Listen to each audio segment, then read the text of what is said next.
Pelaku pencurian sepeda motor di Desa Munduk, Kecamatan Banjar, Putu Erik Mahardika alias Putu Arik, dibekuk jajaran Polsek Banjar. Warga Banjarinas Taman Desa Munduk, Kecamatan Banjar ini dibekuk setelah menawarkan motor curiannya lewat online.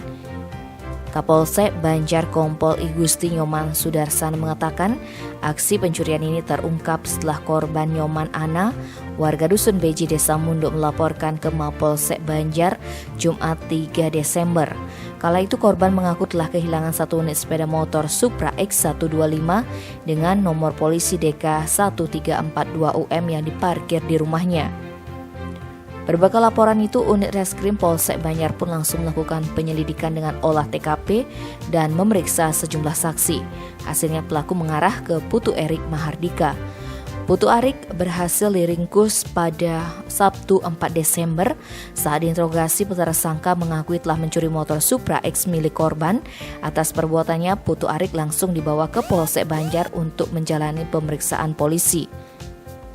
Dalam keterangan persnya, Kompol Gusti Sudarsana Minggu 5 Desember menjelaskan tersangka sempat menawarkan motor hasil curiannya melalui media online. Dari tangan tersangka, polisi mengamankan barang bukti berupa satu unit sepeda motor dan satu unit handphone merek Samsung yang dibeli oleh tersangka menggunakan uang hasil penjualan motor curian tersebut.